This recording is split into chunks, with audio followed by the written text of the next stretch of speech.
All right, guys, welcome back to another exciting ARN podcast. I'm sitting down with an absolute legend. You've probably never heard of him before. No. But his name is Deputy Frank Sloup. That's me, dude. What's up, brother? What's up? Dude, it's good to see you this You morning, too, man. So good to see you. Dude, I've got Frank Sloup sitting with me right now. Yeah, That's man. wild. Dude, you sat in my passenger seat, man. This isn't anything new. We have spent many hours together, slinging sights and doing all that fun stuff. Slinging sights and taking selfies, man. That's my job. That is your job. That's 90% of my job.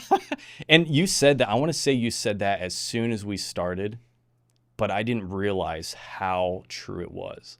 Like, I was like, oh my God, this guy he's a celebrity.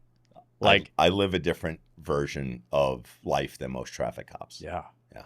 It was awesome. Absolutely mind-blowing. I've never experienced anything like that. And you've ridden around with some cops. Yes. Yeah. Yes. Yeah, I'm telling you, my experience where I work is unlike anything anywhere else, and you can't understand it unless you jump in the passenger seat and ride with me and just like hear the people going by and beeping, and like it's weird. People wave at me with all their fingers. Totally different than other cops. Like I get all of them. It's awesome. I explain it as the most humbling experience of my life has been Fridays with Frank, and everything that's happened, the relationships that I've made, the people that I've had contact with.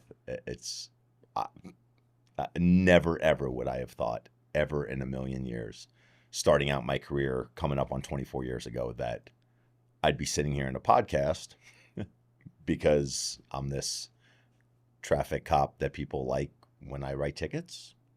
Like it's wild. It's wild. It is. God, that's amazing. Well, Frank, before we get started, this will be the first time we've done this, but we've got a gift for you. Our good friends over at Anthem Ammo, Nate specifically, he's the owner. He knew you were coming on the podcast, and he wanted to say, or he was like, dude, Frank's going to be there? Absolutely. I'm partnered with you guys and help Frank out. Wow. Give him a gift. So, got something for you? I was like, I have a coin and a patch for you. Whoa, whoa, whoa. Open up that bad boy, dude. Yo, that's a... Whoa. Oh, yeah. Sitting in that box, they have gifted you SIG P365, the AXG Legion. Yo. Fun little toy for you. Like legit for me? Legit for you. Dude, that is awesome. So holy cow, dude. Thank you, man. After the podcast, don't thank me. Thank Anthem Ammo, Nate. They are absolutely incredible, man. Wow. As soon as they heard you're going to be on, they were like, absolutely, let's do this. Dude. So Anthem Ammo. Yeah, that thing just feels good, man. It's a badass pistol, man. That's a badass pistol. Holy cow, dude. So, thank you. Thank you so much. Nate, thank you. Holy cow. That's I love the color on that too. Smaller than the gun that I have here with me. Yeah. So right on. I'm gonna put a sight on this thing. Hell yeah, dude. Right on, man. I'm gonna put this thing back in there so we know it's empty. Right on. So Anthem Ammo, guys. If you're local here in Arizona, check out Anthem Ammo. Absolutely goated. Those guys are great. Oh, they out of Anthem? They're out of Anthem. Okay. I do believe so, yeah. Like I-17 and Anthem? Like up in North Phoenix? That's a great question. I'm not positive. Yep. I got the thumbs up from Nate. So all right. Nate, well, I also haven't been there yet, and I'm a big like Arizona supporter, like because I'm looking for sponsors for my YouTube channel, like you have yours. Sure. So I'm looking for, but I want sponsors like that I can get behind. You know, totally. And I love stuff that's here in Arizona. 100%. Like I've got emails like, hey, we got these sunglasses from Kyrgyzstan. If you could rep these, like absolutely not. Like no. Like first of all, I love Oakley's. Like I'm an Oakley wearer. It's just the brand that looks good on me. I've worn them my whole career. I just like them. I'm not just gonna take someone's money and stuff just to be like, oh, I rep these fake leads. Absolutely not. Like, Yeah. it's not like I need to be able to get behind it. And something like Anthem Ammo that's here, Yes. like I respect that. Like you saying it because it's here and it's local. And It's I here like and that. it's local. And supporting local is just the best thing we can do. And it's small business. And like I That's come from a exactly small right. business family. I currently run a small business. And Yes. and I've run and lost a small business during COVID, so I'm kind of a small business guy. So I like that. I like keeping those small. Like I eat at small businesses. That's right. Like I don't really like. I'm not a big. I mean, every once in a while you got to you go to a chain and it's okay, but Sure. you just get better service and better food at little mom and pop places. They're working harder for you. They want your service, or they want your what's the word I'm looking for? Yeah, they're going to work harder for you to get you in their and they want you to come back, and That's they right. want you to spread the word about, hey, I went to this little hole in the wall place and it was the best food I've had. You should go there. That's it. So, and I love sharing those places. You and I went to lunch at one of those places That's when right. you rode with me. That's place right. That's not a corporate place. It's owned by a family. Food is awesome, and we go there all the time. And I tell other people to go there because they're great. That's it. I'm not like, hey, go to fill in the blank of a giant corporate, McDonald's or Chili's or Chick-fil-A. and all that stuff. I mean, and look, I love the Lord's chicken. Okay. Let's not throw shade on Chick-fil-A. That's true. That's one of my favorites. It is one of my favorites too. But we have great. I mean, in where I work, a lot of those businesses support the sheriff's office so much. It's great. So Absolutely, I'm a small business guy at heart. You and I both. In fact, I want to say you took me to. There's a pork shop. They have a big pork or a big pig out in their front. They make pork sausage, like sausage links and stuff like They that. do everything there. Super small business, been there forever. Yes. Yep. So good, dude. I remember thinking, I've got to go back. I haven't yet because it's actually a good little distance from me. But man, I stop in there and get those little pork sticks all the time, like just as a snack. Money. But yeah, it's a small place. That place has been in Santan Valley forever. I mean, it has been there. It's a staple. If you live in Santan Valley, you know where it is. There's been all sorts of construction around there, and they've stayed open through all the construction because people are diehard. Like, I want to get my pork chops here. I want to get my sausage here because it's local, man. It's that place. So That's what it's about, that's another great place. I forgot I took you there. That's what it's about. That's it. Well, dude, let's get into who Frank Sloup is.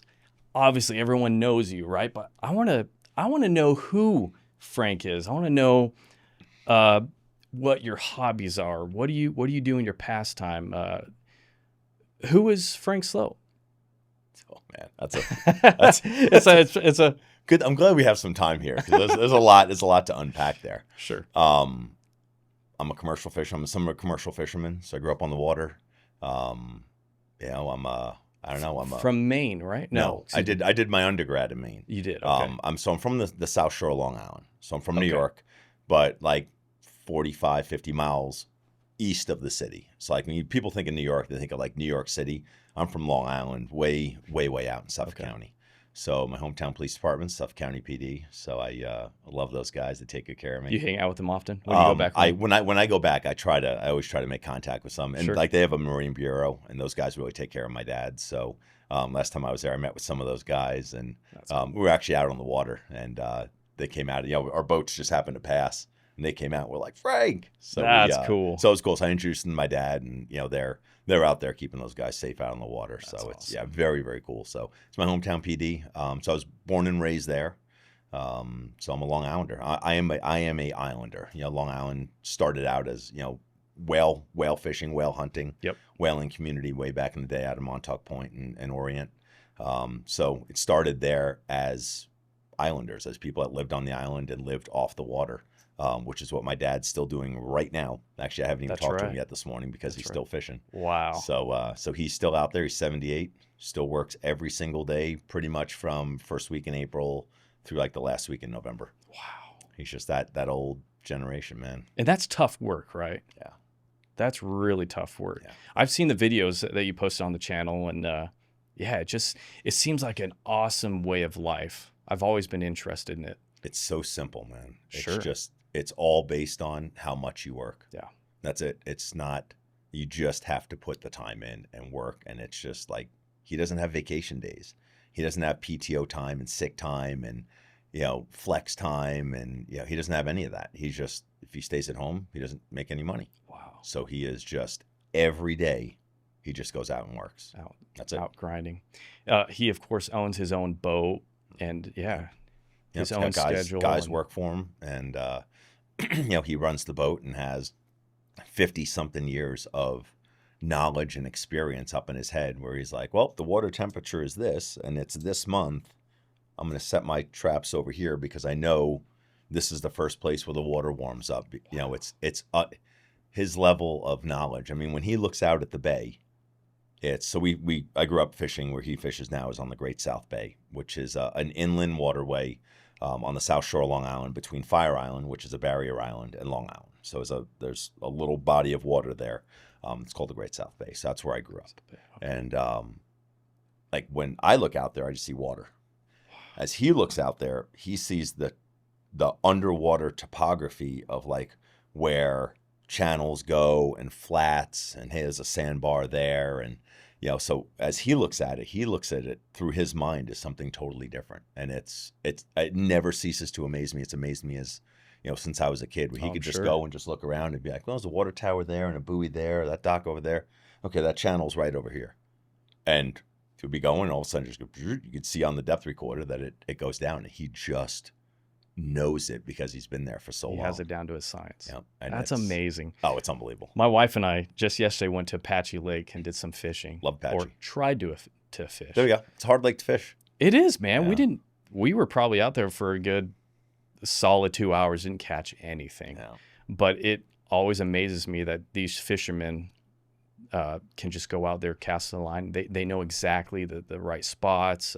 Yep, little underwater. Hey man, it gets shallow here, and they're going to sit on this incline because the water temperature's here, or the fish, the bait fish are moving in here, and these bass are going to come up from the deep water, or it's starting to get warm, so they're going to start the spawn. So they're looking for places, looking for fish on beds, and oh yeah, man, the guys that are out here and fish here in the desert lakes. Those guys are honed in on it, man. Wow. Yeah. That's so cool, man. So, yeah, I wanna become a better fisherman. There's a lot of things I want to become better at, but fishing is one of those things that I really love to do. Definitely suck at it, but I think it's a valuable thing to learn, and yeah. It is. It's one of, you ask about my pastimes. It is one of I hunt and I fish. Those are really, like, out of all the things that I love most, I cook and I hunt and I fish. So in the summer and, spring, summer, early fall, man, I'm always looking for places to fish. I just booked a trip to Costa Rica. So I've been wanting to go there for you. I've been wanting to catch, you know what a rooster fish is? I've heard of it. Okay, so saltwater fish, it's not a fish it's a sport fish, but not a fish that you catch to eat. Okay. So they've got 7 big dorsal fins that come up way high off their back. And they're known most for pushing bait fish into the shore, and they go through the waves in the shore. So they're super powerful. Wow. And they push these bait fish up and then eat them as they're balled up on shore, right against the shore. So great. So I've gone to Cabo twice trying to catch this thing, and I haven't. So you're supposed to be able to catch them. There's a higher concentration of them down in Costa Rica. So I'm going to Costa Rica to catch this fish. That's it. Wow. I am literally going there specifically for that. Wow. Yeah. So why couldn't you eat the rooster fish? it's just not the meat's just not. It's not good. Yeah, it's not. Gotcha. Not one of the fish that you really like though. Like Jack Crevalle and rooster fish. There's just fish that barracuda is another one. Like they're fish that like, hey man, they're great to catch, but you're just like, I'm just gonna throw these back. Yeah. So it's in that, it's not like like people love swordfish is great to eat. It's a game fish, but it's also great table fare. Mahi mahi, same thing, or dolphin, Yes. or whatever you decide to call them. They're great sport fish, but also great to eat. And rooster fish are just great sport fish, and then you let them go. So Wow. I am hoping to have like I want to hold one like this. Oh, I want like a 30, 40 pound. Oh yeah, absolutely. So, Get the picture to prove it too. Yeah, so I'm going. So I went with, I took my sabbatical last year and I went to Florida, traveled all around the state of Florida, hung out with a bunch of cops, and I fished everywhere. That's the dream, So I man. went down to I was in Alligator Alley, which is down kind of in the south, down by Fort Lauderdale, Okay. like southeastern Florida. Went with a great guide down there. So we're there. I specifically wanted to catch peacock bass, Peacock which bass. is the only place you can catch them in the United States is in Florida. Oh, wow. So I wanted to catch you catch them really like a lot down in Mexico, but in the United States, as far as I know, I think Florida is the only place you can get them. No kidding. So I wanted to catch one. It's kind of a bucket list fish. So I went down there, got with a great guide. And do you ever on your time on YouTube, you ever watch The Outdoor Boys? I have heard of it. Okay. I don't know if I've watched it, but I've come across it. Yeah. So guy that runs it, his name's Luke. Super interesting backstory. So he was a defense attorney, and then he's got I think he's got 3 boys, 2 or 3 boys. And so he started making videos about like fishing with his boys, like nothing. They started getting so popular that he closed his law practice down and just lives off of YouTube money. Wow. It's like what you and I wanted. Oh, yeah, exactly. Yeah. He's got like 14 million followers. Oh my gosh. And his videos are awesome. Well, I was watching one and he went fishing with a guide down in Florida. And he put the guy's link down in Oh, okay. In the so description. in the description. Yeah. So I contacted that guy. I was like, "Hey man, I'm going to go fishing with you." Wow. And he's like, "All right." So I scheduled a trip and went down there. So I went fishing with him. So it was cool because we talked about that. Sure. And, you know, he was like, "You're the guy."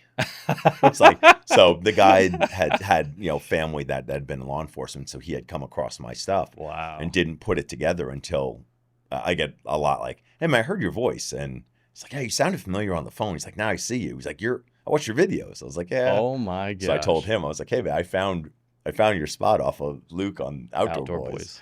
And Wow. So Luke does a ton of like survival stuff, hunting, fishing, camping. And so I found his link. So I'm down there fishing with this guy in Florida. And I told him, "Man, I really want to catch rooster fish." And he's like, "I got the guide for you." He's like, "He's down in Costa Rica. This is the guy you go with." So now a year later, I was like, "Man, I really want to catch a rooster fish. I think I want to go to Costa Rica." I was like, "I got a guide down there." So I called the guide in Florida. I'm like, "Hey, how's that guide's name?" And he's like, "Man, this is the guy. His name's Corey. Fish down in Costa Rica." He's like, "This guy will hook you up." All right. So I hit him up and hit me right back. Scheduled it. Has no idea who I am, which is awesome. Like I'm just Yeah. I'm just a dude wanting to catch a rooster fish. So so awesome. So they're kind of helping me plan. So I've got this That's whole cool. like puddle jumper all the way down to southwestern Costa Rica, and I'm gonna fish off the Oso Peninsula at Puerto Jimenez, and I'm going. Man. I'm going in May. That's I'm gonna awesome. go and catch. I'm gonna catch a rooster fish. Do you take anyone with you? I'll get my girlfriend will come. With me. Okay. Kat will come with Yep. you. Yep. So she's That gonna is come with cool. me, and she's some- obviously big into hunting and fishing. And she's getting into it. Okay. So she's from the urban jungle. Yes. And didn't always want. I always had an interest in it, but never really did it growing up. So now she's dating me, and she's like, "Oh, you do all this stuff I've always been interested in." So we do. Like she loves what's now, you know, called like, hey, it's farm to table. Like, you know, like you catch it and then you clean it and then you cook it and then you eat it, which is what I've done all my life. Sure. Because growing up with Dad, I mean, we ate stuff off the water, caught clams and, you know, stuff that you catch as a bycatch, and you just bring it home and you eat it. It's just like, I never thought about it being like, well, this is farm to table. This is all organic. Like I've been eating organic like since I was like that big. Yeah. I just never thought about it because I'm not a yuppie. Sure. But you know, but she recognized that like, hey, this is really cool that we could go out and go to a lake up in northern Arizona and catch trout and then bring them home and cook it and eat it. I'm like, yeah, it's what I've done my whole life. And she thinks it's the greatest thing. So yeah, I killed an elk a couple years ago. She skinned it out. Like she has no like, I don't do that. Like she is dude. all in. We is went cool. hog hunting, same thing, man. She skinned it, quartered them. We brought them back, brought them to right down the street from the pork shop is a place called Miller's Southwest Processing. In again, small business, small family owned business in Santan Valley. And so I froze all that pork, all the like wild hog that we killed in Texas, brought it back and had Miller's. They made summer sausage out of it and all this stuff. So yeah, so we've got a whole freezer full of like elk and deer and wild hog. And Yeah, that's right. In fact, I want to say it was my first ride with you. Yeah. You took me over to your place, and you gave me a massive summer sausage. That's what that was. That was that hog that we killed that Miller's made. Dude, that was so freaking good. Yeah, they did that. I think I ate that in less than a week. Oh, yeah.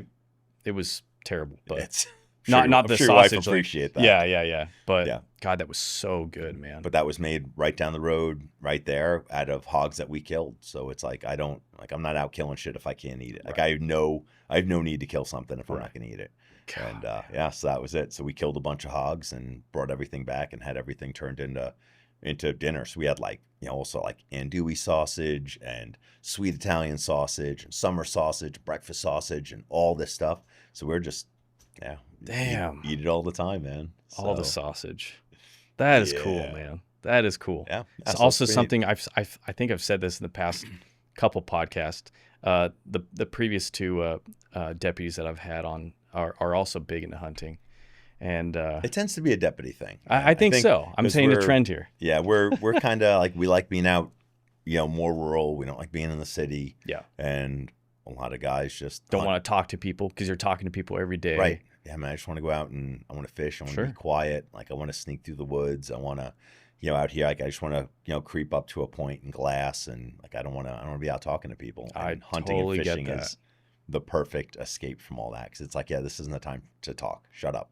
Like just look through your binoculars and find your buck. thoughts. And I totally understand that, man.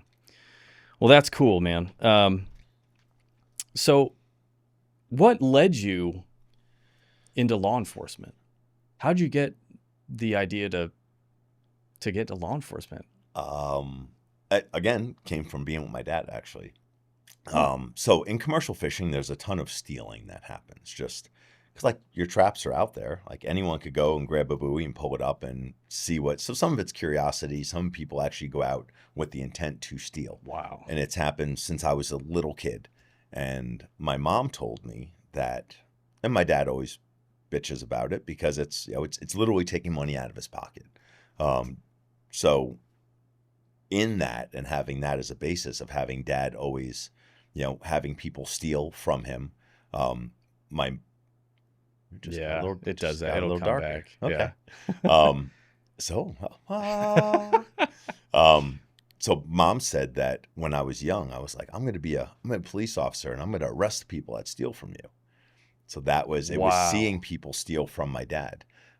So what I learned early on is, hey, there's cops that just deal with hunting and fishing, and they're called game wardens. That's right. So in the state of New York, it's the New York State Department of Environmental Conservation. So they abbreviate it as DEC. So DEC handles anything environmental. So they enforce commercial fishing laws. They also enforce hunting laws, fishing laws, anything like if someone's dumping gasoline down a storm drain, they deal with that. Deal with commercial pollution, residential pollution, all that stuff. Like they're an agency with a really broad spectrum of responsibilities as far as it goes. But those are the people that we had the most contact with, because they would check my dad to make sure that he's, within, all of maintaining all the regulations. Sure. Making sure he's not catching too many of this species or that species, that his traps are in regulation, all that stuff. Well, they also check you during hunting season and during fishing season. So we'd run into him when we were trout fishing, and run into him when we're duck hunting out on the island or deer hunting. So I was like, that's the job I want. Like, what a great job. So I found the school that you go to be a game warden, and it's in Maine. So like when I graduated high school, I only applied to one college. There was only one place I wanted to go, and it was there. And I got accepted, and I went there, and that's where I got my bachelor's. So I spent 4 years in Maine just hunting and fishing. Maine's an awesome state. Right now, politically, they're askew. Yeah. But hunting and fishing, awesome. Off the charts, great. I've heard that. So I went there and I hunted and fished for 4 years, and they gave me a degree, and I left. If they would have offered a master's, I would have stayed there for another 2 years just to catch more fish. I believe it. Oh, unbelievably awesome. So I had a great experience there. Got my bachelor's. In the end of my junior year, I had to do a internship. So I did an internship with New York DEC, and then I realized they don't pay game wardens anything. Yeah. Same thing here in Arizona. So they have the best job, and they make no money. Yeah. Like it is. Yeah. but you have like, that's cool, man. You have a boat assigned to you and an ATV and, 4-wheel drive, and you could do this, you could do that. It's great.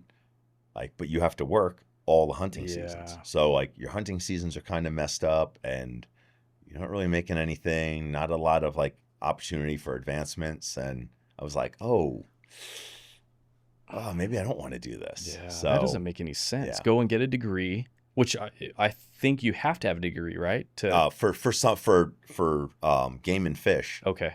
Back then, in 2000, when I started this kind of law enforcement journey, you had to have a bachelor's degree. Wow. Yeah. And then and of course, like I had the bachelor's degree, like I had the degree to do this job. My degree it's a mixture of law enforcement and biology. So it's called conservation law enforcement. So it's like they took those 2 degrees and married them. So I took all of the ologies, like ichthyology, mammalogy, dendrology, ornithology, all the chemistries, organic chemistry, analytical chemistry, all of those, along with all of the law enforcement classes. Super cool degree, like super specialized, super cool. Yeah, and then now I don't use it. Now I'm a deputy, and I'm like, cool, like I'm still here. But I still, like, I check dove hunters on September 1st, which is the opening day of dove season. When I used to work by where you could waterfowl hunt, I would check duck hunters.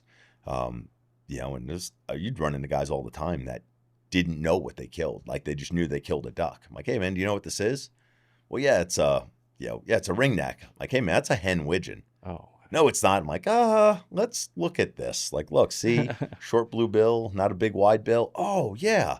Like, yeah, man. Like, luckily you're still within your limit, but you should probably know what you're shooting before. Absolutely. So like when I was hunting, my dad wouldn't let me kill a duck until I could identify everything that flew by on the wing. Yep. Wow. So, which was easy because when I took ornithology in school, college, yeah.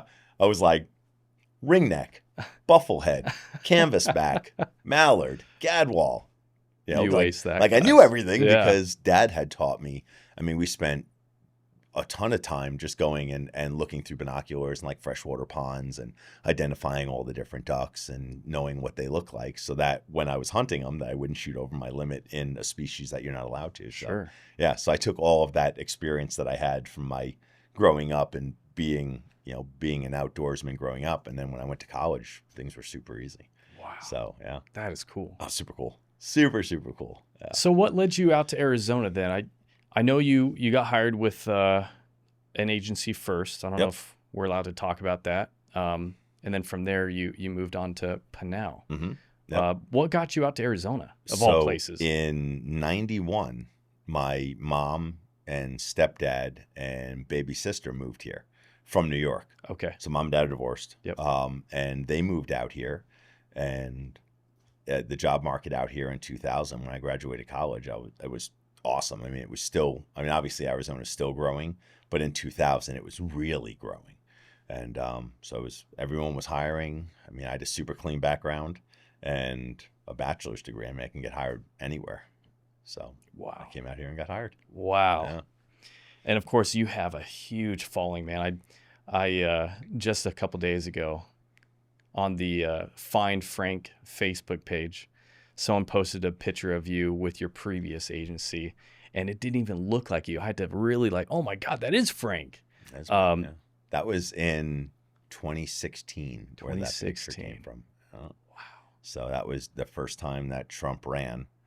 And yeah. So you've got super fans out there who are going through footage or photos, and they're specifically looking for Frank in some of these. It's just wild, man.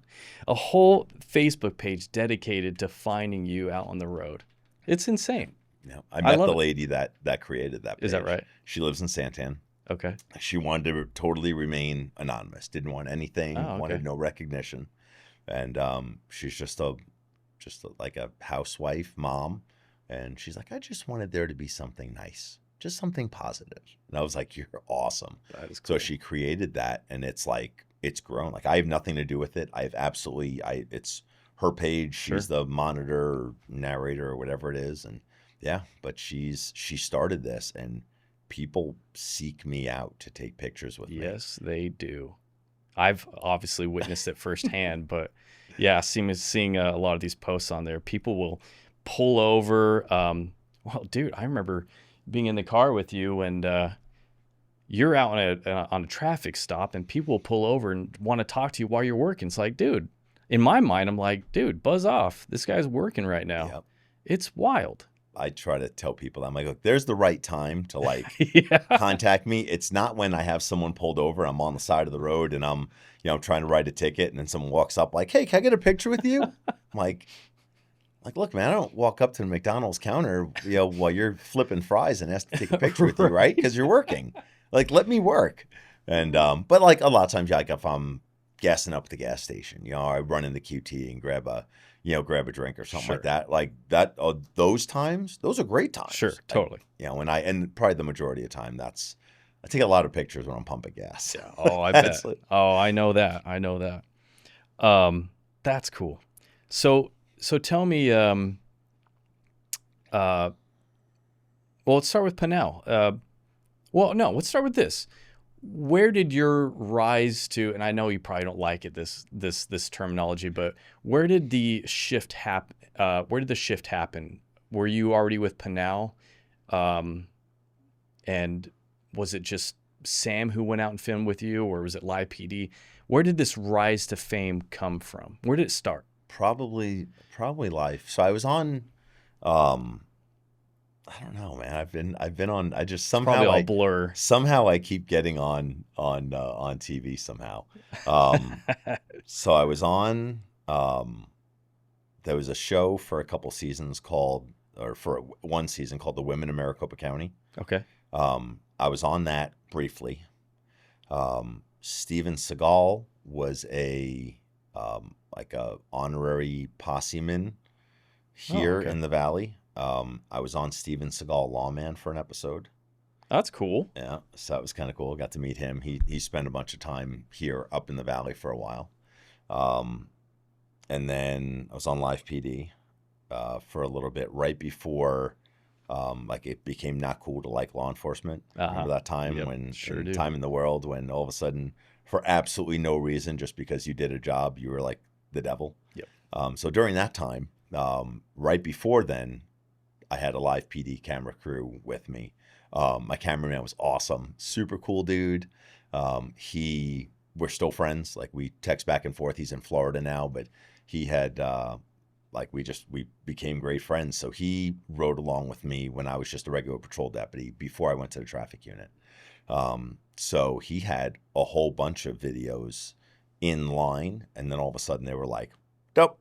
So I think I only had 2 episodes with me in them, but he had a bunch of what he called packages that were like an episode with me in it, and they just disappeared. They're gone. They're locked in a vault somewhere. Yeah. No kidding. So when all of a sudden when it was like, hey, we don't want to have any affiliation with law enforcement, which is it's the weird thing about this career. Like, it's find any other career that someone in a totally different part of the world does something and all of a sudden you're demonized. Yeah, like insane, man. I mean, not to throw shade on teachers, but I think of it because it's the first thing that came to mind. Like, you have a teacher does something inappropriate with a student in Minnesota. Teachers in Arizona aren't demonized. Right? Like a doctor does something inappropriate with a patient in Alabama.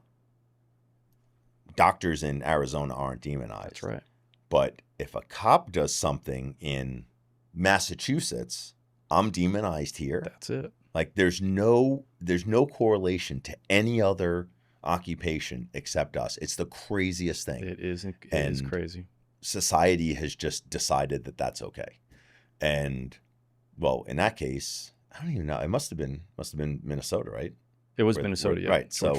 So a cop does something and the backstory and all of the there's a lot more to that story than just what the media portrays. Sure, of course. Because they're the media. Take that for what it is.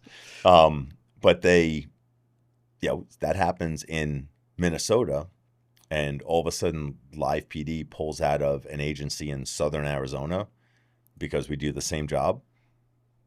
Craziest thing. No sense. Yep. It's absolutely, and even before that, I was obviously on the job during the Michael Brown thing, which obviously the whole hands up, don't shoot thing was found to be an absolute falsehood. That's right.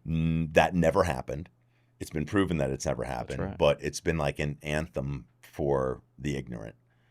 And I mean, while working during that time, and we had people would do that every day. We heard it, cops everywhere. And I guarantee it wasn't here in Arizona.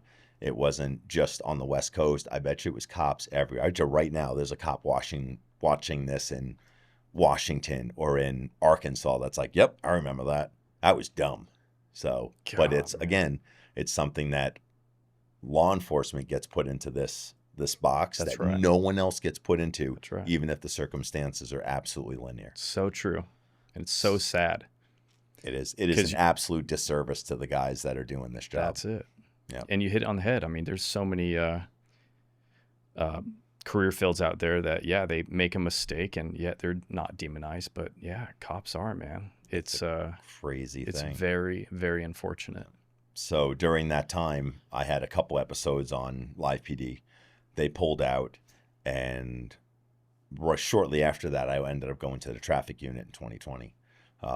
So I was the new guy in the traffic unit. Sam was relatively new to the sheriff's office as not the PIO, like the top, but kind of the second. Sure. So he was doing pretty much all of the social media content for the sheriff's office. So not just riding along with me, but riding along with everyone, with the sheriff, with K9, with search and rescue, with all the different, specialty units that we have, just displaying how great the agency is and how much we do to serve the citizens that we serve. So they started, Arizona right around that time, put in a text-free, hands-free driving. So distracted driving or hands-free driving, whatever you want to call it. No texting and driving is pretty much what it was. So they put that out there. Sheriff's office wanted to be like, hey, we are enforcing this. We're going to make a video of us enforcing this. Well, who enforces it most but the traffic unit? That's right. So at the time, I was the newest member to the traffic unit. So I was the rookie, and PIO's office says, hey, we want to make this video. And the boss there at the time was like, you're the rookie. You get the cameraman. And I was like, oh, fair enough. You got to do your time in the barrel. So I hit this guy, Sam. I've never met him before. He gets in my car and we go out for a day and I just very specifically look for texting violations or talking on the phone violations to enforce, so that we can highlight that the sheriff's office is enforcing these. And we go out, we make a great video. Sam gets good content, puts it out with Sam's style, and he's got definitely has a very specific style. Totally. So he puts it out, and sheriff's office gets some pretty good traction with that. And This was on YouTube. this is on Facebook. Oh, on I think Facebook. Okay. I think Facebook is where it started. Wow. So on the sheriff's office Facebook page. So he goes out and does that. Maybe a couple weeks later, we put out another video about like back to school stuff, stopping for school buses with the stop sign out. And so I get a good stop there and got some more traction. And Sam kind of went to the people, the higher up, the sheriff, the number 1, number 2, number 3. And we're like, hey, look, I want to make a video series with this guy. I really like it. I really think he's, I think we can do something with this. And so he gets approval above me. And then comes to me and he's like, hey, man, I want to do this. I was like, absolutely not, man. At the time I had, I had almost 20 years on. I was like, hey, I'm good, man. I don't I'm good. And he was like, well, the sheriff really likes the idea. You're like, oh, shit. Well, you got me now. So the sheriff likes him. What am I? Who am I? Yeah. I'm the rookie in the traffic unit. So so we started making them and started putting them out. It started out not every Friday, and then it became, now it's every Friday. Every Friday. Yeah, it's every Friday we try to put out a video. Things get screwed up, like when I take vacations and Sure. I leave town for. I had some family stuff going on in August, and then again in December, where I was gone for like a month. Right. And so they didn't have Content. They didn't have content. So then we didn't have one every Friday, but the agency tries to put one out every Friday. Sure. So Sam has, since that happened, the inception of Fridays with Frank, Sam has left the sheriff's office, went into the private sector, and then came back to the sheriff's office, and now he is the PIO. The PIO. So he is That's right. he has upgraded. So he took his boss's job, and he is now the PIO, and now he has a cameraman working for him. Now that cameraman working for him rides with me. That is cool. Yep. So Man. and that's yeah. So and we're still doing it, and there's just the different styles and stuff, which is kind of neat because now you have two creative geniuses Yes. that are there, working together to put content out for the sheriff's office. And again, what I really like is that it's not just me. Like they just put out an awesome April Fool's Day video. Did you see it? I don't think I did. It's awesome. It was a great idea. It was Sam's idea. And it was that the sheriff's office was going to have inmates be our armorers. I didn't see this. Awesome. Oh yeah, man. it was so good. It was so good. So they had Sam was actually one of the actors in there. They didn't use inmates. They used deputies, dispatchers, and Sam Awesome. as dressed up as inmates playing with guns. And it was awesome. And this was Sam's idea? It was Sam's idea. Oh, that's genius. So again, Sam is like I He's love the great, fact man. that we're such good friends. Yes. And just like Sheriff Lamb was my boss and my friend. Yes. Now he's not my boss anymore, but he's still my friend. Right. So like we talk weekly, and I love that one of the benefits of having this is that he and I have had so much time together. Yeah. That we've grown this great friendship. Based on a mutual respect. And I mean, I describe him all the time as walking around with mere mortals. Yes. I mean, that guy he is built different. He is. He's just a different human being. And I was incredibly lucky to have the opportunity to see what he did to the culture of the agency. Or even if just law enforcement, period. And as a voice for law enforcement, Yeah. and as a voice for border security, and That's right. as a voice even for Fridays with Frank, Yeah. as a voice of, look, sometimes this job isn't pretty. It's just not. Sometimes we tell people, look, I'm going to pull you out of your car. Sometimes people don't like that. It doesn't mean that it's wrong or it's improper or it's immoral or it's illegal. Sometimes it's just life. Yep. Like sometimes we punch people in the face. Sometimes we ram people's cars. Yep. It is the part of our job. It's sometimes you have to be very aggressive, and sometimes you have to be violent to keep people safe. That's right. And Sheriff Lamb understood that and said, look, man, sometimes it doesn't look good on camera. It doesn't mean it's not good. It just sometimes the optics of it, the people talk about the headline test. Well, the headline test is sometimes it's kind of bullshit because Right. you get one version of a story or you get a flash of a story, and it's not, you have no idea what the backstory is. You have no idea what the totality of the circumstances were surrounding that. All you see is, you see a deputy punch someone in the face. Oh my God, that's excessive force. That's right. Well, that's probably, There's a reason why if it you led up to just, that. right. If it's totally different. If it's like, I get up right now and I punch you in the face. Right. That's different. But the backstory to that is, you just said something that would invoke a physical response. I give you that physical response, but all they show is the response, and they don't show the preemptive action. Led up to it. Yep. Well, so, you don't, it's just not fair. And the media loves to sensationalize that little right. little sliver of, hey, this happened, without showing everything that preceded That's exactly right. that justifies it. And you have experts out there that are like, look, that's not true. And we had one right in Phoenix here, that a company called Force Science got involved in, where a guy shot at Phoenix PD, and they went in there, and again, they take a snippet of body worn camera, and they're like, well, look at this. Yep. And Force Science looked at the totality, and we're like, absolutely not. Look at all of these other factors of the things that were going on that you didn't take into account. But the media loves to say, look at how bad Phoenix PD is. They did it. Those Phoenix guys did nothing wrong. Those guys were awesome. That's right. They chased a guy that just shot at them into a store where that guy could have just been laying there in wait and shot every one of them when they came through the door. And those Phoenix guys went, you know what? We're going to do it anyway because that's how we keep people safe. That's right. And the media tries to demonize them. Absolutely not. That's like bullshit. Yeah. So, I mean, let me tell you, we work quite a bit with guys from Phoenix. Bad guys tend to not care what county they're in. So they'll go from Phoenix to Pinal or Pinal to Phoenix. And so we work with those guys. Phoenix's SWAT team is awesome. Those guys are absolutely legit. We do a ton of training with them. We have taken a lot from them. They're a high-speed team. They're unbelievably well-trained, well-funded. And they have trained a lot of us, including me. I've gone through their CQB school. We send our snipers to their sniper school. I mean, they're great. They're just a great agency.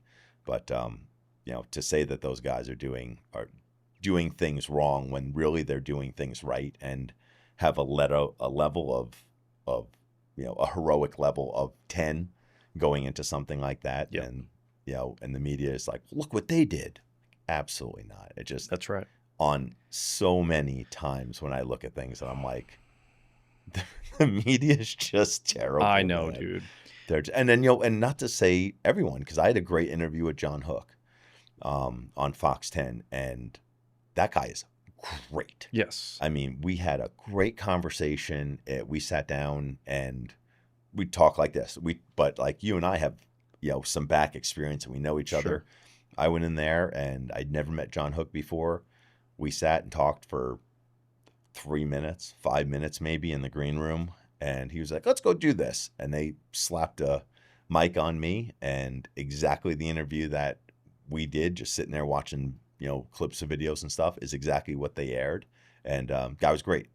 So, you could cherry pick people in the media that are great, but I think overall their attempt to sensationalize something good into something bad so that they can get views, that's or they 100% can, correct. They can more push their narrative of, hey, this is, law enforcement's bad, or, whatever the narrative is that they're pushing that isn't the truth. That's right. It's out there. I mean, that's a legit thing. And it is. You listen to guys like Tucker Carlson, who I started listening to, and that guy's been doing amazing interviews. Not saying that everything he does is 100% correct, because, you're not going to agree with everything anyone does, but man, he's got some really interesting people to show how skewed what the general public gets from the media is. Oh man, I believe that. And I'm sure you. Well, I was just about to tell you that. I'm in a unique position where I'm very pro LEO, right? But I also have a YouTube channel and understand that certain clips are going to do really well, better than others, right? So here's a good example. We just released, and you actually commented on it. We ride with Navajo County quite a bit, right? And we rode with Brian Swanty, one of my favorite people in the world. Just such a great guy. Yeah. Well, we filmed this whole episode. We put out the full episode, and naturally we take little clips that we really enjoyed from the episode and think that it'll do well. Well, we put out these shorts or reels, whatever you want to call them, and we took a reel from that episode, and it was of a gentleman.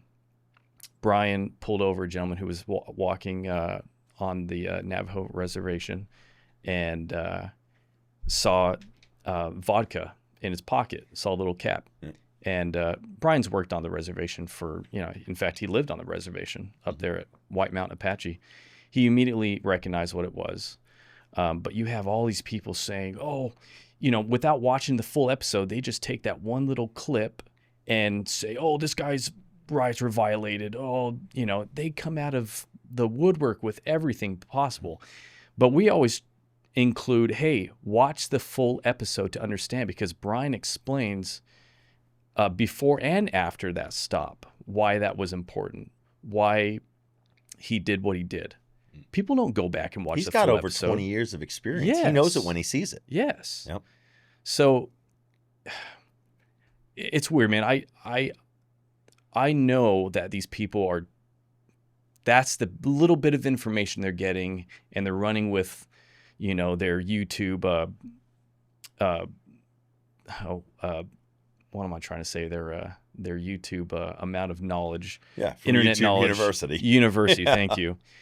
They're all of a sudden lawyers, and they know, what the correct way of handling that situation is. It's just bullshit, With man.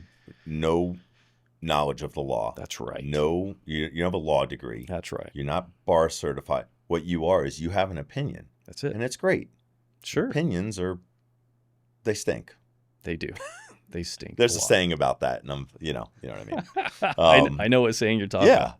So, but I mean, I've had that too. I mean, I've had, I had one. I made a stop on a guy because I ran him. Because there's no expectation of privacy for information on your license plate, which people, even just that simple fact, people are like, you can't do that. Like, we own it. The state owns that license plate. And That's if right. you want to, I mean, hey, you could ride a bicycle and you can not have to worry about having a license plate. But if you're going to drive, that information belongs to the state. That's it. I don't know what to tell you. So I run it. I see the plate. I run the owner. Comes up with a picture because you've taken a picture to get a driver's license, registering a vehicle. I look at that picture. I look at that guy. I'm like, that guy is suspended. I make a stop on that guy. 100% totally legal. Absolutely 100%. People lost their minds that I made that stop. Wow. And then I had the county attorney rode with me. And I was like, hey, so I made this stop on this. And he's like, I know what you're talking about. I was like, did I do anything wrong there? And he's like, absolutely not. And I'm like, okay. So the lawyer who is bar certified, who runs the highest law enforcement, the prosecutorial agency in the county, that guy with all of the knowledge and experience and education and training, that guy says, I didn't do anything wrong. But you, keyboard warrior, troll living under a bridge and eating goats, you think I did something wrong. I'm going to go ahead with the guy with the degree. Who knows the law. I'm going to go with his opinion that I didn't do anything wrong. And it's so funny because like people watch those videos and they're like, Frank violated that guy's rights. I'm like, so listen up, Skippy. So we own all of that, right? Because it's the cameraman who videos it is an employee of the sheriff's office. We own everything. Do you think that the sheriff's office would video me doing something improper, make a video, that video gets approved by not that they need my approval, but they send it to me, gets approved by the PIO, the number 3, the number 2, and the number 1. So with me, 5 different people watch every video before it's put out. Yep. And if there's any question, it goes to the county attorney. So the county attorney is another level of review of that video before it ever goes out.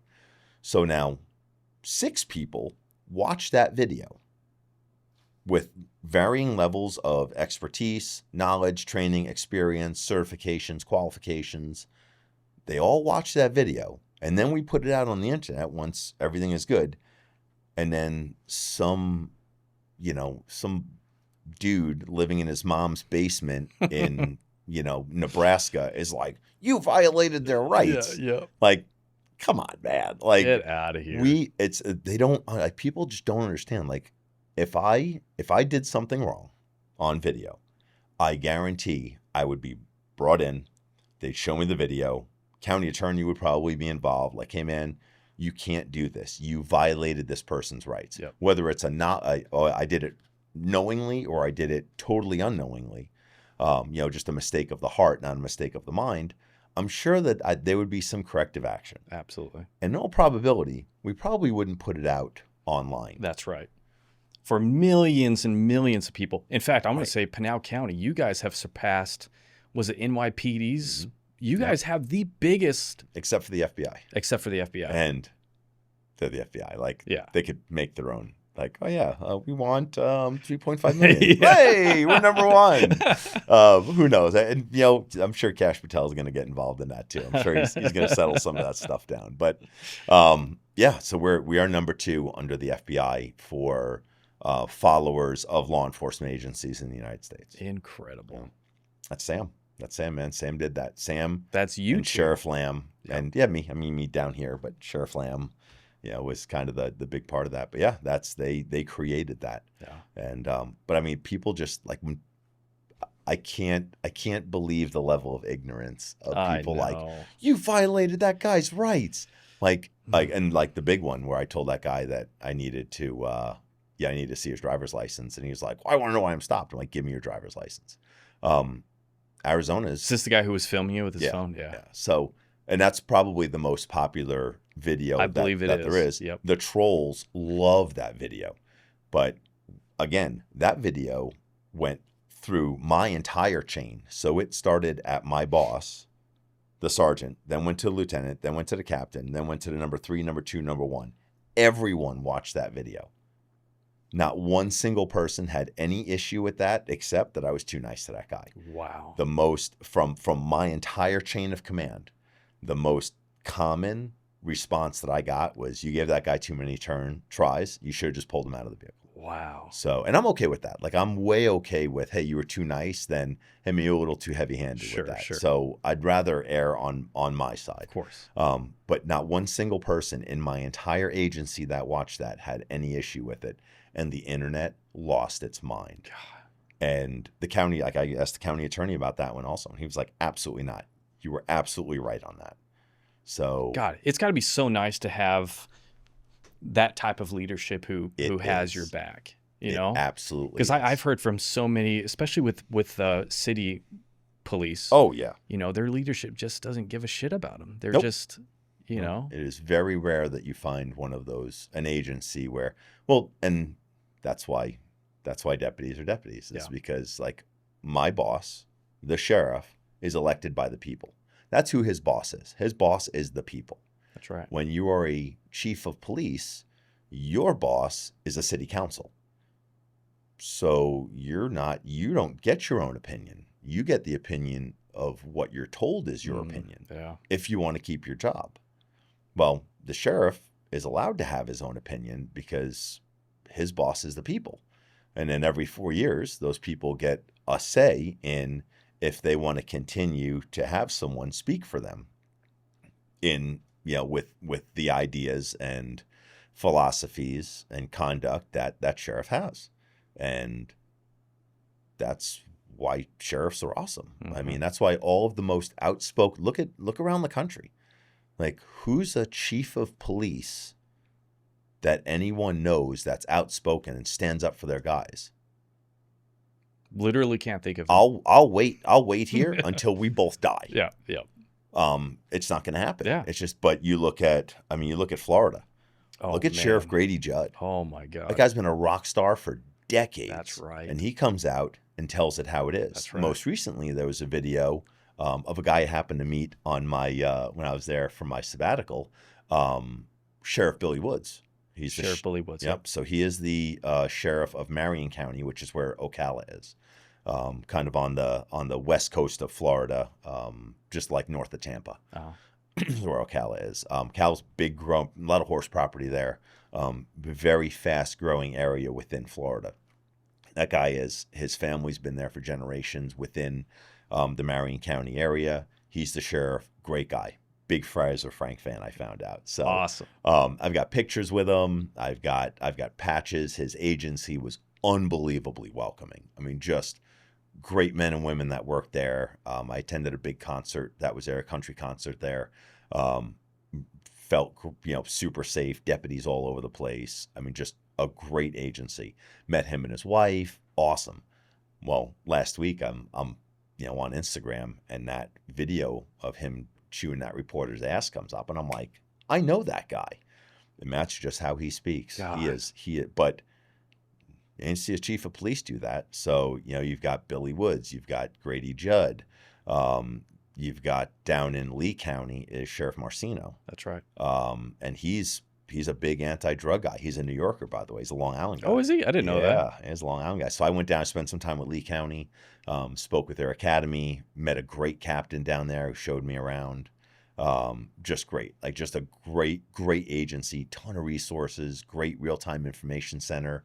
It was like what you see on TV. Like, I walked in there and I was like, whoa. I mean, they're they're monitoring deputies on calls, and they've got birds in the air and boats on the water. And God. I mean, just rock star agency. So but you've badass. got all of these agencies all over Florida that are just awesome, that are out there just telling it how it is, because they're sheriffs needs and to they be. answer to the people. That's right. And Sheriff Joe, look at Sheriff Joe here in Maricopa County, in Great the example. in the late 90s and 2000s. I mean, that guy was the first that I can remember, at least, and maybe Sheriff Judd did that early on, but Sheriff Joe really used the media. That's and right. He was out there really putting out like, hey, this is what we're doing.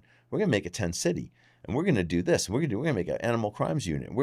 But in that, he was telling the people that he was responsible for and that are responsible to him, hey, this is what I'm doing. Like, I'm your sheriff, you elected me, That's right. and this is what I'm doing. If you don't like me, if you don't like the way that you think I'm going, vote for someone else. That's right. And for, I don't even know how many terms he had here. Yeah, I can't remember. It was a lot. It was a lot of terms. Yep. But he did that. He did the will of the people. That's right. And Sheriff Lamb did that down there. Sheriff right. Lamb the citizens of Pinal County wanted Sheriff Lamb to keep them safe. He wanted them to have an anti-smuggling unit. They wanted them to have a ghost unit that went out and just hunted bad guys. And those guys are next level awesome. Yep. And, and Sheriff Lamb could get out and go, hey, look, you guys are doing, hey, federal government, you're screwing this up. We have nonstop stream of illegal immigrants coming through our county. Yep. And my citizens don't want it. And guess what? People elected Sheriff Lamb. You couldn't run against Sheriff Lamb. You couldn't have created in a lab a candidate to run against Sheriff Lamb that would beat him. You can't. So true. And for sheriff, he was so good and so prolific as a sheriff. And what he did for the culture and the morale within the sheriff's office was unparalleled. It's so true. And so true. So, and I am lucky, selfishly, I got to experience that. Like, I got to see him in action. Like, I consider that like I said, I had my undergrad to be a game warden, but my master's degree is in leadership. And so to get to see like a master's level thesis in action of real leadership was awesome. Yeah. I mean, and to be able to take that and look at other leaders and go, man, you don't know what leadership is. That's so true. true. You're not putting your guys first. You're not doing things that help morale. You're doing things that are actually just the opposite of that. 100%. Because they're self-serving, or because someone has a wants to do something that's more self-serving than to serve the guys that are on the road. That's right. And it's unbelievable to see the dichotomy of leaders, even in the same position, and how different they can be. That's so true. Yeah. You and I are both super lucky to have known and still know and be real good friends with Sheriff Mark Lamb. One of the most humble, outgoing people you can ever meet, and truly has your back. I mean, he's the one that allowed me to start ARN. In fact, he's the one who gave me the idea. I was at his house. I don't know if I told you a story, but No. I was at his house one day. I was filming some of his political stuff, and he's like, "Kent, what are you up to these days?" I'm like, "Well, I had previously filmed a couple documentaries with him on the border and stuff. So after those projects finished, I was essentially back to doing corporate videos, which pay the bills, right? Mm-hmm. But they're not fun. They're not fun at all." He's like, "Well, what do you want to be doing?" I was like, "Well, dude, you're to blame for this. I actually love riding with law enforcement. It's the best thing you can do with clothes on." And he's like, "Well, why don't you start your own little YouTube channel, go out with my deputies, and you upload your own content. I'll give you contacts. You just do your own thing." I was like, "Really?" No way. I didn't know that. I didn't know that's how it all started. And it's like a golden platter was handed to me, and I ran with it. And dude, it's been the best thing in the world. The shirt I'm wearing, a Fridays with Frank merch, was Sheriff Lamb's idea. Yep. he's like, man, you should be doing this on the side. Nothing has to do with the sheriff's office. You should be having shirts and patches and mugs and coins. And I was like, this is coming from your boss.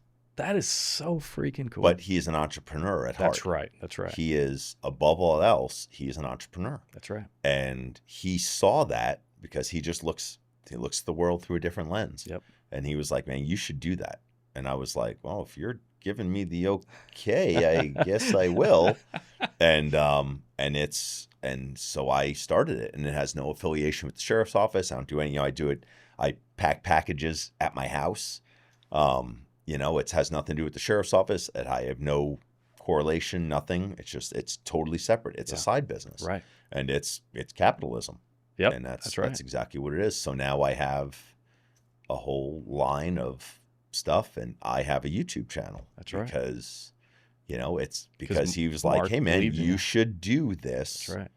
on the side, when you should, this is something that, and what he said, he goes, look, right now you're the most popular law enforcement officer in the United States. It's not going to be like that forever. Yep. But right now, while you should make a name for yourself outside of having a uniform on. And I was like, sir, if you're telling me I can, all I need, our policy said, with the approval of the sheriff. So as long as I have the approval of the sheriff, like, I'm going to go out there and I'm going to do it. Like, working hard doesn't scare me. That's the one thing, man. I can, I try to be a little bit more risk adverse ever since I lost that business and my entire life savings. So cause I'm really like, I'll go, I think all of my decisions are like, fuck it, let's do it. Yep. Those are going to be the words that before I die, that's what's going to come out of my mouth. Like, fuck it, let's do it. Like, oh, I'm dead. God. It's just like, because I find myself saying that so much, and I'm like, So I was like, hey, you want to start a business? Fuck it, let's do it.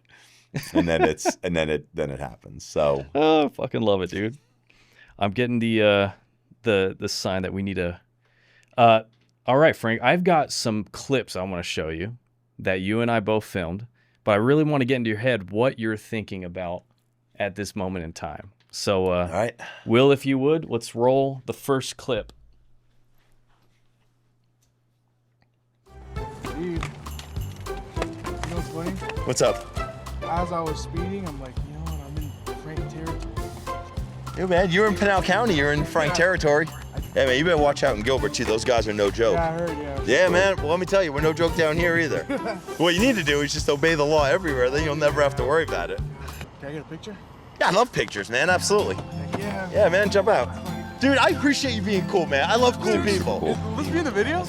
It might be. Heck yeah. Yeah, dude, check it out, man. Dude, thank you so much for being cool, man. Hey, I love it. I was kind of honored, yeah. I'm not gonna lie. Man, I like it. That's awesome. Let us not meet again like this, man, but we can meet some other time, man. You seem like a cool dude. Thank you, dude. Thanks, man. Dude, have a great day, man. All right, so that's one of those clips. I think that was my first day filming with you, and I already knew that you were extremely popular at this point, but I couldn't believe that even the people you're pulling over wanted to have a picture taken with you. It blew my mind, It's the dude. craziest thing in the It world. is. I'm telling you, I have a life that no other traffic cop has. I mean, and we all do the same job. I mean, every agency in this valley has awesome guys that are assigned to traffic units that are out there taking wrecks, taking impaired drivers off the roadway, slinging tickets. I mean, really just putting the work in. And then I take pictures with those people. it's the craziest thing. It's wild, man. Yeah. Well, Like, that dude was super cool. He was. Like, just a good, like, we judge people pretty quick. Like, Sure. it's our job to, and we're looking at people and deciding if they're going to be a threat, if they're going to be aggressive, if you could joke with them, if you have to be super serious. And I think law enforcement as a defense mechanism, we do that a lot. And it's kind of just part of the job. So I see that guy, and immediately he's got a great personality. Yeah. He's super happy, smiling at me. He's admitting to the speed. Yep.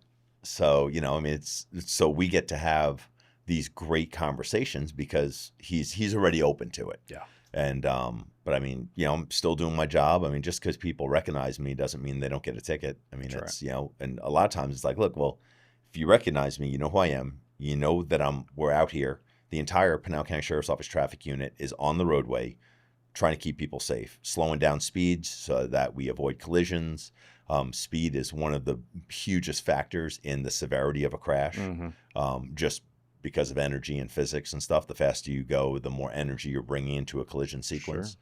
So if we could slow people down, even if they do crash into each other, it's just not as bad. The sequence isn't as violent, and there's less possibility of there being a serious injury or fatality. So it's our job to slow people down, to keep them safe.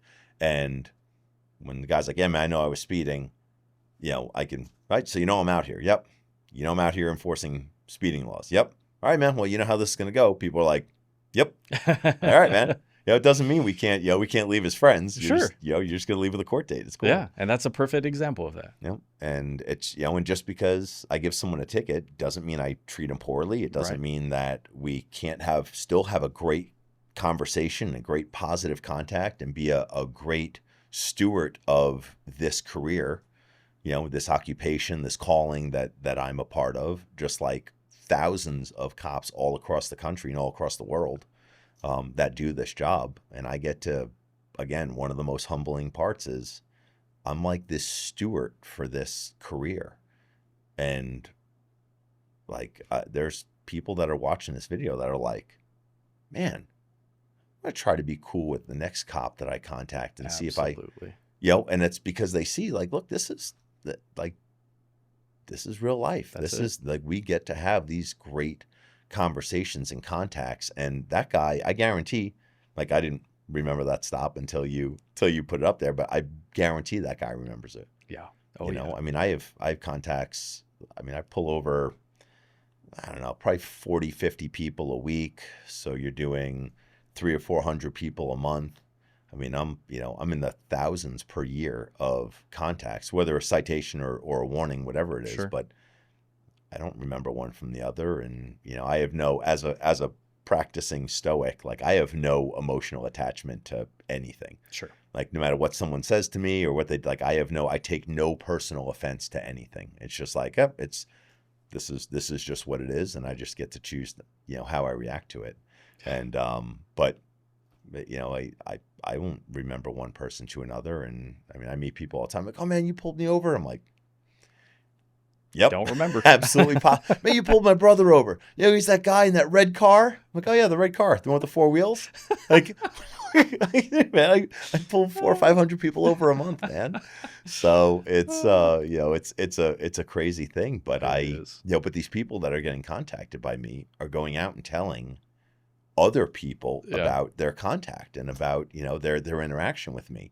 And that bleeds over to me as a representative of law enforcement. So now someone in Florida is watching my videos and seeing people be cool with me and me cool with them. Now they're cool with the next cop. So I could be helping a state trooper in Alabama and not know it. That's right. There could be a cop up in northern Idaho on the Canada border that's someone stuck in the snow all winter is watching my videos and then goes out and has a great positive contact with a cop. So true. And I mean, like, how great that is. That and, like, it's just me. Yeah. Like, I'm just a cop. Yeah. That's it. I'm just a deputy that's out here slinging tickets and taking selfies. And when there absolutely exists the possibility that I could positively change interactions with citizens and law enforcement officers 100%. Across the country, because Sam had the idea to make videos about how great traffic enforcement is. Absolutely, like, incredible. Humbling doesn't even begin to describe that.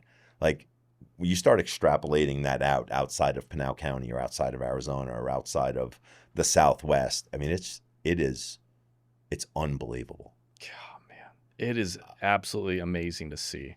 But you're right. But I think even for the youth who want to get into law enforcement, they're seeing your videos and they're saying, I want to do that. I want to be like him. And that's powerful. Powerful. We're getting children who look up to you and want to be, they want to change the way people view law enforcement, right? Absolutely. Or excuse me, you're changing the way that people view law enforcement. Yep. I hope so. It's huge. I You really do. absolutely are. I mean, and it's there's good and bad. I mean, I don't have a lot of private time.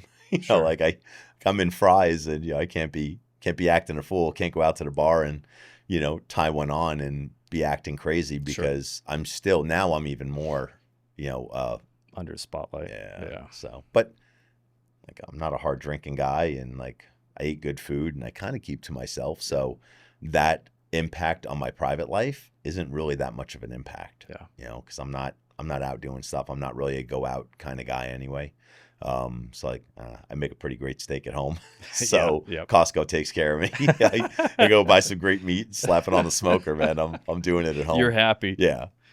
Let's go ahead and play the next one. Let's do it.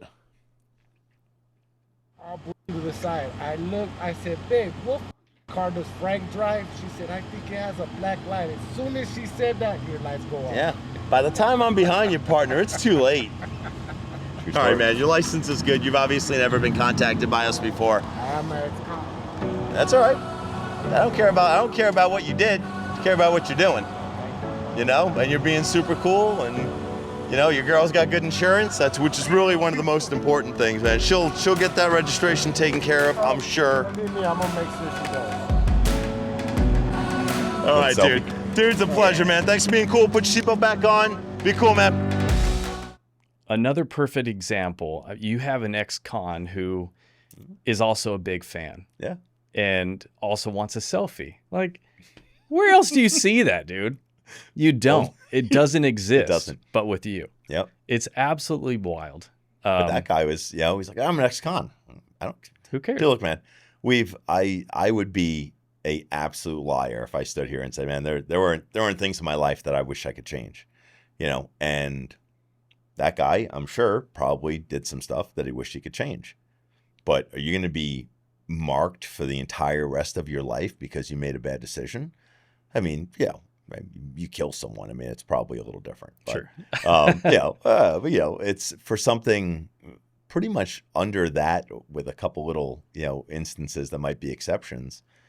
Like, yeah, man, you did some fraud, and then you realize it was wrong. You were on drugs and you stole some stuff, and then you got clean. You realize, I don't want to steal stuff anymore.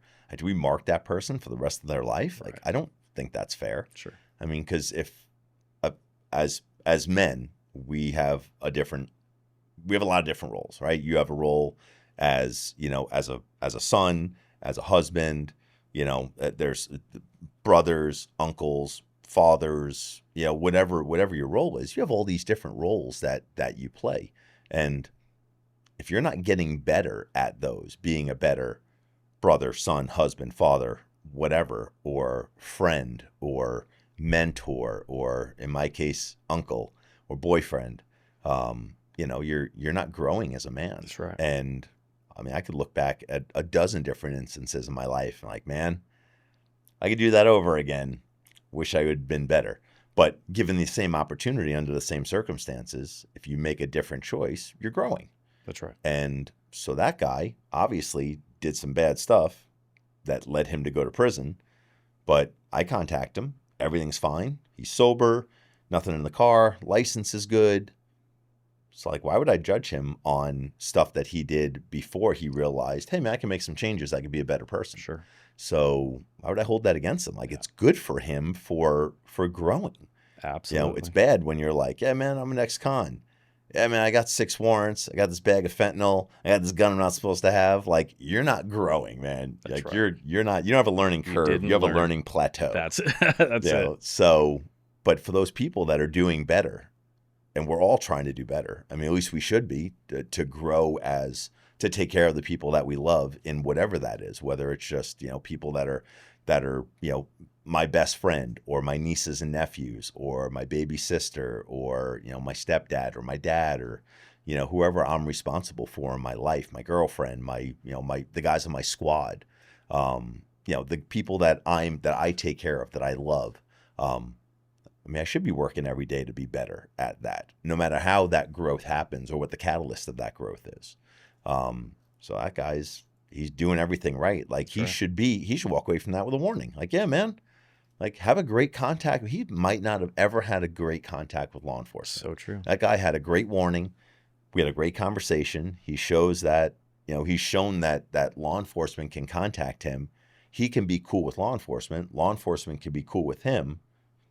And now you don't have this cloud of I'm an ex-con hanging over your head. Now you're just a dude. Cool, man, you're a dude. Like, if you contact me and you're a jerk, then you're a jerk. It has nothing to do with the fact that you were an ex-con, you did this, you did that. It's just today you're a jerk. That's right. That's it. Maybe you'll learn from that, and tomorrow maybe you won't be a jerk. It's so true, man. So I really try to judge those people, and I do it on duty and off duty. Sure. I try to just judge people on the contact that I have. Like, someone could come out and be like, man, Kent's an asshole. I'm like, all right, I'm gonna take that. I'm not gonna do anything with it. I'm gonna meet Kent, and if Kent's an asshole, I'm gonna be like, hey man, you were right. I met Kent. Kent's an asshole. Fuck that guy. You're absolutely right. But on the other side of things, I can meet Kent. Kent's super cool, and I'm like, maybe one of you was an asshole, and maybe it wasn't Kent. Exactly. So I try to judge people based on my contact with them. Yeah. And I mean, I've had on camera, I've had a ton of contacts with people that have been to jail or been to prison or whatever, and had great contacts with them. And like, hey man, it's cool. You did some shit when you were 18. Yep. You got hemmed up and things went sideways. Absolutely. Well, man, now you're 40. You're a grown-ass man. You got a family. You got a wife that keeps you in line. You don't go out anymore. You don't drink anymore. You don't smoke anymore. You're sitting at home smoking a brisket and watching freaking football. Like, you're a changed person. Yep. Cool. Like, let's talk about that, man. That's right. So I like that. I love that, man. Absolutely love that. Well, Frank, we're running out of time. I've already gone over the amount of time. Will's looking at me. Sorry. We talk a lot. We do have a couple questions from our fans on Patreon. And okay. Just want to ask you a couple of these real quick. A good, great guy. His name is David. And David, I apologize. I'm going to butcher your name here, but it's a very Irish name. In fact, he's from Ireland. Oh. David O'Riordan. I hope I'm... You butchered that. I guarantee you butchered that. He wants to ask, Frank, how do you keep fit and ready for the job? What's your routine with being physically and mentally ready? And is there a weekly or daily routine you stick to? Oh, good question. I don't work out anywhere near as much as I should. I try to get in the gym a lot, as much as I can. I hike a lot. I like being outside, and I like natural sunlight, and so I try to get on the trail as much as I can. My doctor says I need to eat less sugar, so I have a terrible sweet tooth. So I'm trying to limit my sugars and carbs. I eat a lot of vegetables and a lot of natural meat. That's really like we talked about. Like, I like killing stuff and eating it for a whole bunch of different reasons. And I really should get into jiu-jitsu. Oh, dude, I think you and I both. I see that fighting technique as being really useful for cops, and I think the ability to go to the ground and be comfortable, grappling and being able to roll on the ground with suspects and control them aggressively with a very decisive level of violence that's tempered. I think that's really great for cops, and I wish I had gotten into that discipline much earlier on in my career. Right there with you. But I think that also helps with cardiovascular health.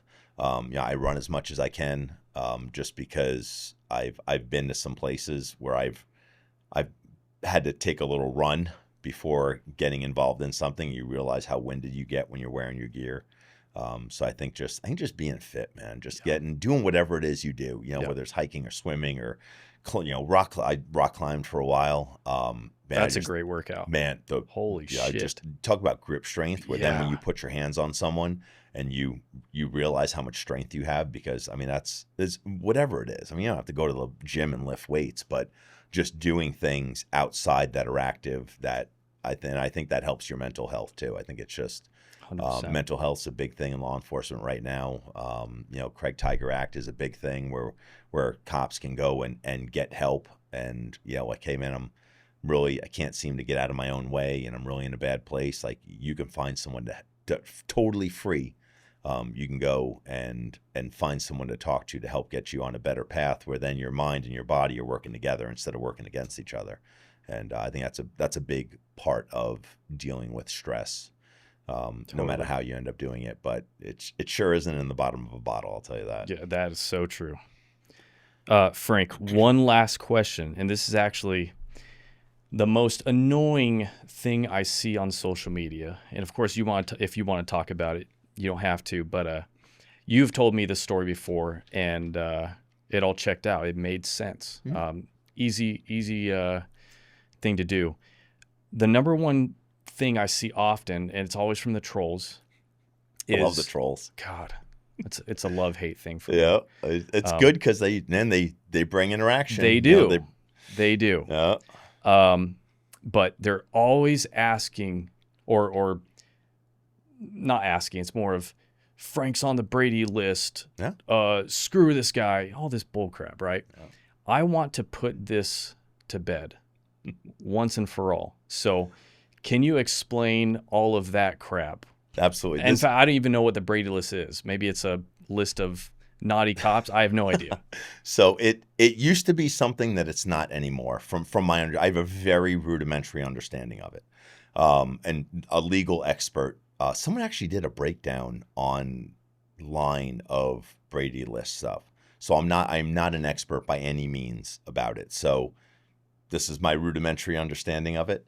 Back in the day, so in the 80s and 90s, it used to be a list of cops that perjured themselves. So I don't know if you got up on the stand and you were like, this guy pointed a gun at me. And they're like, hey, look, we have video of it. He never pointed a gun at you. You lied. Like you lied on the stand. You took an oath. You said, hey, I swear I'm going to tell the truth. And then you didn't. You perjured yourself. Now we're going to put you on this list. And now any other time that you ever testify, we have to let everyone know, hey, you lied under oath. Like, cool.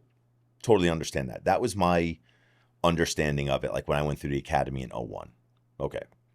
So moving forward, because lawyers, I have a love-hate relationship with lawyers. They're like trolls. Don't we all? Right. So they are great, but they also have overcomplicated the world and everything about it. And I'm sure that someone thinks that they're doing good, but it's not always good. Just like it's why DUI paperwork used to be 1 page and now it's like 8 because lawyers got involved. That's right. And now it's, they're like, well, you have to say that, you have to do this, you have to do this. And now it's like our reports are pages and pages and pages and pages instead of something very simple because lawyers have taken simplistic things and bastardized them and now they're terrible. That's right. Well, same thing happened with the Brady list. So Brady list started out as just that and has now morphed into almost anything that could be, I don't know what the right word is. I don't know. I guess it's untruthful, I guess is probably the best word.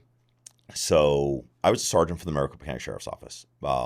In my what I call my previous life, my life before my current agency. So they are under consent decree.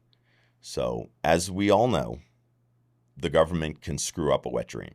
Sure. There isn't anything that I'm aware of in the history of forever that the government has put their hands on and is better now than it was before they put their hands on it. And so true. I mean, if you have an example, guys, if you have an example of anything, I would love to know it because I use this example a lot. And everyone I've ever said this to was like, oh, yeah, they do kind of screw up everything. So they screw up everything. 100%. Yeah. So, well, the government isn't good at local law enforcement. I'm a fan so far of Kash Patel in the FBI. Law enforcement, what the FBI deals with and what local law enforcement deals with are not the same thing. The feds, all the federal agencies really deal primarily with just felonies. That's kind of it. So the feds don't do traffic stops. Right. The feds call local law enforcement to do traffic stops because they don't do them. They're not good at them. And active law enforcement agencies realize, like, hey, let's just leave traffic stops to guys that do traffic stops and we'll just take over the investigation afterwards. We'll play to our strong side. Perfect. I love that. So we do a lot of stops for federal agencies because we do them better. We do them more often. So with that being said, consent decree pretty much means the federal government runs your law enforcement agency. Again, this is my very rudimentary understanding of this. I am certainly not a constitutional scholar, nor do I claim to have a expert level, but this is my rudimentary as a street cop, as a guy whose boots get dirty on the ground. So sheriff's office goes under consent decree. The federal government and a team of monitors now runs the Maricopa County Sheriff's Office. It's unbelievably, it's like a Ponzi scheme. It is self-perpetuating. So the monitor team for the sheriff's office, which is part of the consent decree. So the monitor team sets forth all of these requirements that the sheriff's office has to come in compliance with. Once they are in total compliance with all of these things, then the monitor team, then they can be from underneath this consent decree, which then means the monitor team doesn't have a job anymore. So the monitor team is in charge of deciding how much of the sheriff's office is in compliance with these rules. Once they're in total compliance, then the monitor team doesn't have a job anymore. So it would appear that the longer that you were under consent decree, the longer this monitor team has a job. That's right. So if you were in charge of that, how long would you keep that? You would keep it forever so could continue getting paid your six-figure salary. That's right. So that's where, and again, my rudimentary understanding of this, so that's where the sheriff's office. So there are all of these totally innocuous rules that are just rules to have rules. One of the rules of the sheriff's that they put on the sheriff's office that all your reports had to be done that day or the next day. I think it might have been that, finished by the end of your shift. So, which is almost impossible if you are active and working. Proactive, yep.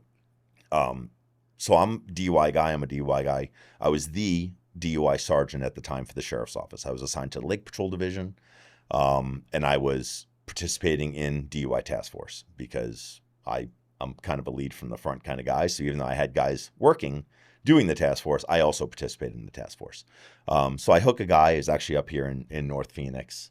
Hook a guy, DUI, he's from out of state. So I had to verify that his driver's license was suspended as a result of a prior DUI conviction. If I'm not mistaken, it was out of Colorado. So I complete my report. It was like a Saturday night / Sunday morning DUI task force. So I complete my report, do follow up the next day. And in that follow up, I technically my whole report wasn't done on the same day. It was done on 2 different days. So I changed the date so that it was that to come in compliance with that policy, which meant nothing to anyone. Sure. So the agency looked at that as a lie. Oh, wow. That's it. So they bring me into IA and they're like, hey, did you change this? I was like, yep. It's, there's absolutely no reason to, I thought the policy was dumb. Sure. Maybe I shouldn't have. Falls into that, like we said before. Hey, man, given the same set of circumstances, would you do something different? Absolutely. So I didn't. They're like, well, you lied. I'm like, I didn't lie. Oh, you just brought me in here and asked me if I did that. And I said, yes, I did. Ergo, it's not a lie. They're like, well, you wrote that down as a lie. And I was like, but you clarified it in here.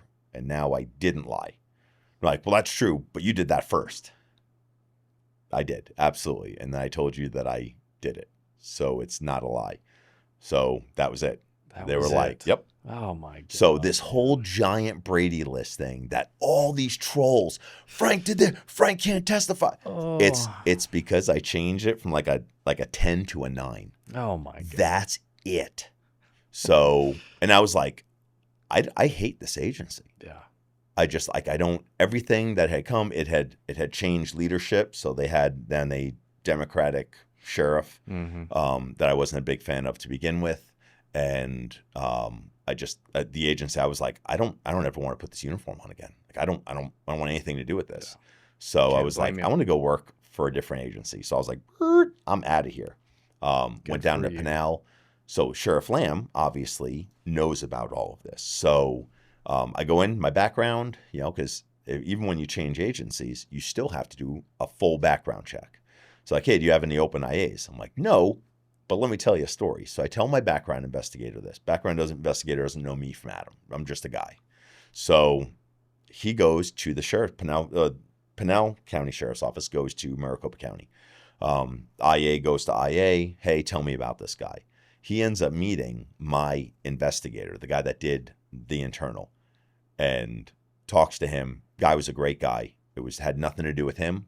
Guy that did was awesome. So he goes, looks through all the paperwork, goes back to Pinal, reports up the chain like, hey, This is total bullshit. this is bullshit. Like, this is absolutely nothing. Wow. So I go in for my command interview. I meet with the number 1 and number 2 of Pinal County. They're like, hey, look, we're not worried about this. Our guy went in, talked to him. We know it's BS. We know it's part of the political thing. You are getting hired. I was like, cool. Arizona Post. So the governing body over all, Post stands for Police Officer Standards and Training. That's right. So AZ Post is the agency within, or the entity within the state of Arizona that gives law enforcement officers the ability to be law enforcement officers. It gives us our certification as a law enforcement officer. So AZ Post looks at this and they're like, we have no idea why any of this happened. This is a internal policy. This has nothing. We're not doing anything. Like, enjoy your career with Pinal.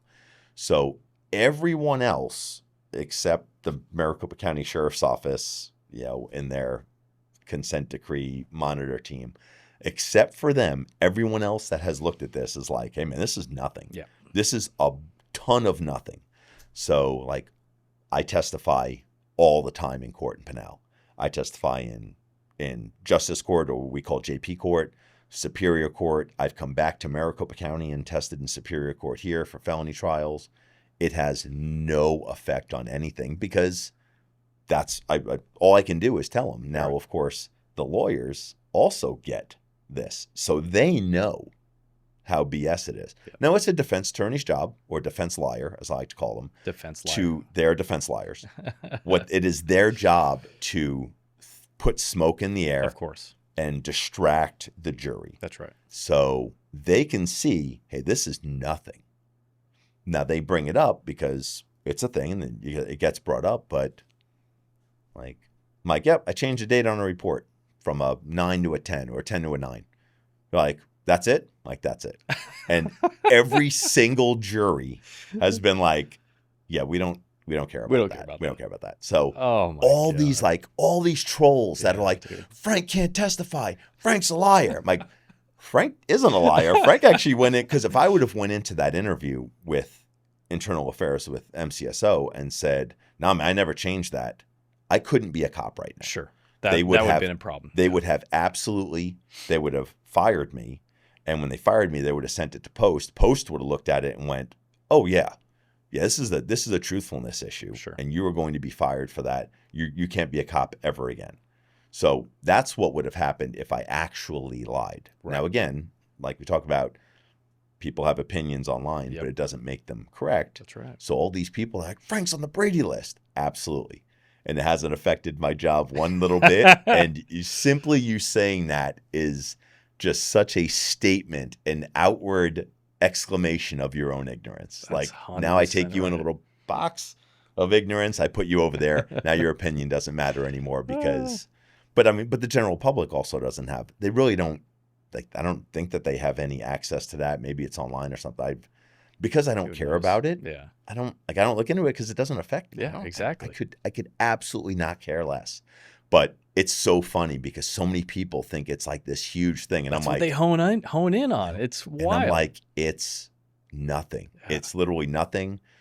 Sheriff Lamb looked at it. Like, the county attorney for Pinal County looked at it because they wouldn't have hired me if it was an issue because they have to prosecute my cases. So they wouldn't allow me to be hired if they couldn't prosecute my cases because I'd be like a lame duck deputy. Right.